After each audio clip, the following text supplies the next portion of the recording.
Kita ke Pak Heri, ada pertanyaan, itu sejalan dengan poinnya Putri sebelumnya, bagaimana sih melibatkan masyarakat untuk proyek-proyek EBT di daerah-daerah? Ini ada dari YouTube nih Pak, bagus sekali pertanyaannya. Oh iya, baik Pak Arsadani. Kita di Sumatera Barat memang masyarakat pedesaan di dalam pengembangan EBT, khususnya untuk yang skala kecil ya, yang itu masyarakat sebagai pemain utama malah kita perankan mereka terlibat mulai dari perencanaan, kemudian pembangunan.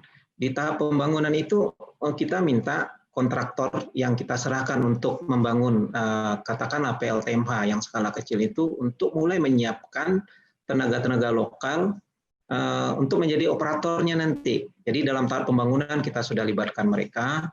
Kemudian kita wajibkan juga untuk melakukan pelatihan untuk dalam rangka operasionalnya nanti. Nah, setelah mereka operasional, itu kita Pemda tidak tinggal diam. Setiap tahun dari kurang lebih 224 unit yang sudah kami bangun, pembangkit listrik yang isolated, yang mandiri di Sumatera Barat, itu setiap tahun kami adakan pelatihan. Nah, jadi kami panggil mereka ke Kota Padang di Ibu Provinsi, kita nginapkan mereka di hotel, kita berikan semacam pelatihan baik teknis maupun manajemen. Nah, nanti di hari keduanya mereka kita bawa ke salah satu. Jadi mereka kita adakan semacam paguyuban di Sumatera Barat ini dan mereka saling share.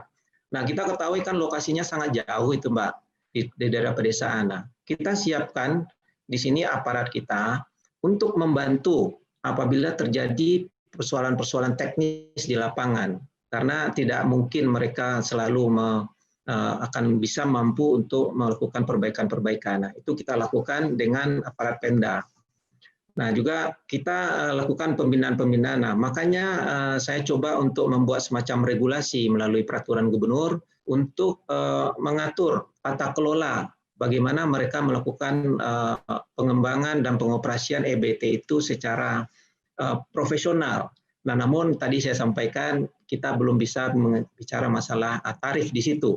Karena kalau kita menyangkut masalah tarif tentu ada persoalan-persoalan hukum di situ yang harus kita pertimbangkan. Namun karena di situ tidak bisa kita atur, maka pengaturannya hanya melalui pengaturan pengelolaan dan manajemennya saja.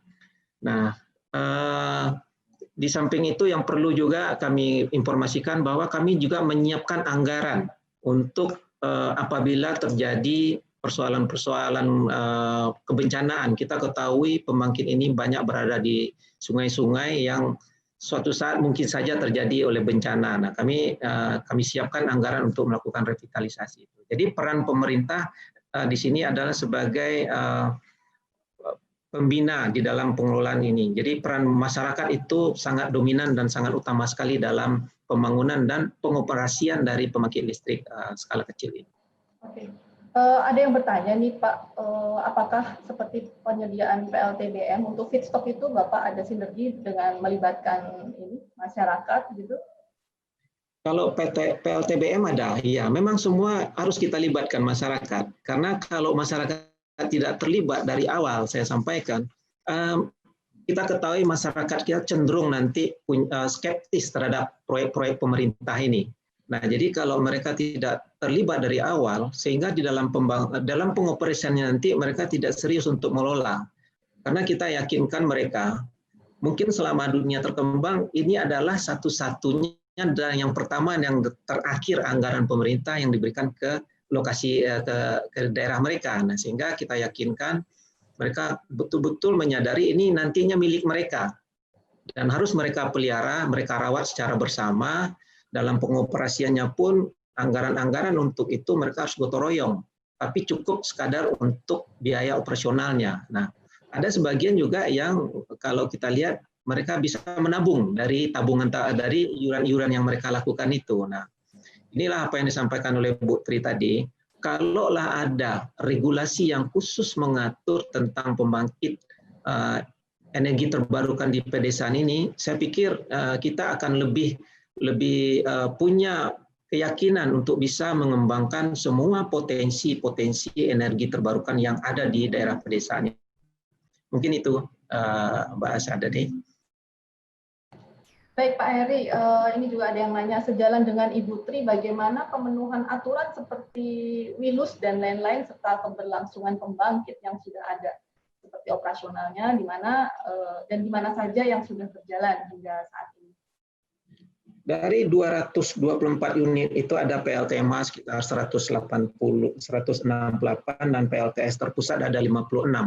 Nah, untuk operasionalnya, mereka pada umumnya itu dilakukan oleh masyarakat setempat, baik oleh koperasi, bunak atau badan usaha nagari, kemudian juga ada oleh masyarakat setempat yang bikin organisasi, baik ada yang pribadi juga malah.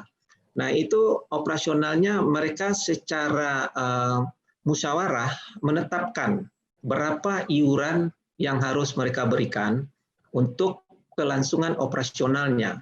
Nah, sehingga nanti tidak terkendala lagi di dalam hal-hal operasional apabila terjadi permasalahan-permasalahan yang ringan di dalam operasional. Tapi kalau misalnya terjadi bencana, banjir, itu memang kita harus turun tangan untuk membantu revitalisasinya. Nah, jadi kita memang mengarahkan kepada peran masyarakat sendiri, kesadaran masyarakat, karena ini tidak serta-merta, tidak setiap saat pemerintah mampu untuk menyediakan anggaran untuk pembangunan kepada semua daerah-daerah yang terpencil itu. Oke. Baik Pak, tidak ada pertanyaan lagi di room chat, mungkin saya saja yang nanya ya. Sebetulnya memang listrik itu kan sebagai pendorong ekonomi, namun tentunya perlu sejalan juga Pak dengan program pembangunan daerah yang terkait dengan kesiapan infrastruktur, misalnya yang paling dasar itu jalan gitu ya, karena banyak juga lokasi-lokasi yang isolated yang susah dilalui oleh PLN untuk melistriki dengan kendala-kendala itu. Bagaimana menurut Bapak, apakah sudah ada sinergi dengan PLN? Oh ya, kami sudah ada sinergi dengan PLN. Jadi sebelum kami melakukan pembangunan itu, kami sudah membuat semacam roadmap pengembangan distrik pedesaan. Seperti tadi saya sampaikan, kita kerjasama dengan pihak PLN wilayah Barat untuk menyusun roadmap-nya. Nah, kami di sini berbagi tugas, Mbak Arsadani, bahwa kalau di daerah itu punya potensi energi, katakanlah energi air yang sulit terjangkau, nah ini peran kami di sini. Kami akan membangun PLTMH di situ. Tapi kalau misalnya daerah itu bisa dimasuki jaringan listrik PLN, ya monggo silakan PLN untuk melistrikinya. Nah, bahkan juga kami dalam pemerintah daerah menyiapkan anggaran listrik gratis untuk masyarakat miskin.